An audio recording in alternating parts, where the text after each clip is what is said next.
Everybody keeps telling you, lock in, change your cycle, change your daily routine, build discipline. But let's be real. How many times have you tried doing that but still end up going back to square one? The truth is, there are things that needs to be done before you can even lock in. And that's what nobody will tell you about. But you know what? Let's do justice to that. You cannot discipline yourself into something you do not even care about. Most people actually fail because they've never sat down to ask, what do I actually want for myself? What do I actually want to do? If you do not have a clear vision, every habit starts to feel like a punishment. But when you know what you're chasing, sacrifices start to feel like an investment. You cannot invest into something you do not have a vision about. Just like me, when I stopped running my talk show, I really wanted clarity because I felt like I was not going through the right path. So I kept on praying, kept on asking God, God actually told me, okay, this is the path you should take. But because I was lazy, I did not yield to that.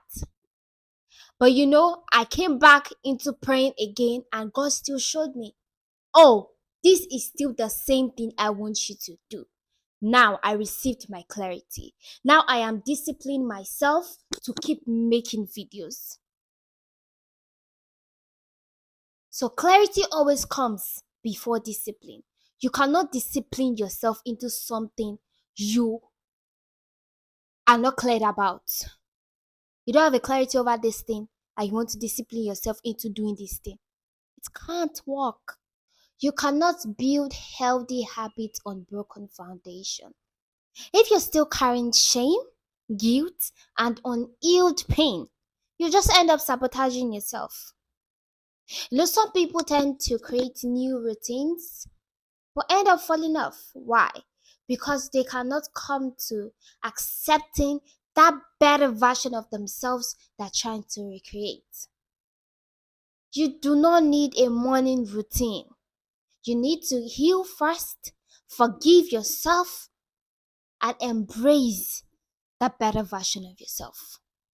Copying someone's system won't save you. If your self-image is still stuck, if you still see yourself as that lazy one, the broke one, trust me, you'll keep living up to that script. Methods without mindset is a waste.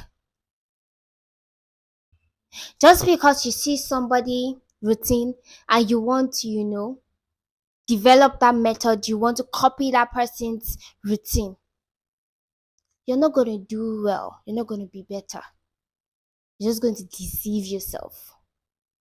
So you have to have a good mindset. That's when I feel like this actually even talks about clarity. Because you can actually even have a mindset, but if you do not have clarity, everything you are doing is just going to be a waste. Discipline alone won't keep you consistent. Your why has to be bigger than your excuses. If you do not even know why you want to change, you would quit when it becomes hard. So if your why is stronger, trust me, you'll keep going, even on days when you don't feel like it. So before thinking about locking in, do these things first. 1. Take a day and think about what you actually want for yourself. I would advise you write them down. 2. Face the wounds you've been avoiding. What are those wounds? What are those pains you've been avoiding? I advise you journal them, pray about it, and also talk it out. I know if you're a person that don't like talking, talk to God about it. At least you can talk to God. 3. Reframe your self-image. Stop calling yourself unserious. Stop calling yourself lazy. Instead, say good affirmations to yourself. 4. find your why. So finding your why means, why do I want to change? Why do I want to invest in this? Why do I want to put my all in this? Why do I want to have a morning routine? So you write this down on somewhere you can see every morning. So after praying in the morning, that is the next thing you're checking. So this will actually help you be on track and not let you slack off. 5. Be brutally honest. Do the inner work first, then every lock-in routine you try will finally have a foundation to stand on. Remember, locking in isn't punishing yourself into success. It is about preparing you to finally step into what you were meant to be. My name is Khemmy, and this is KhemmyTalks. Do not forget to hit on the subscribe button. We are healing out loud.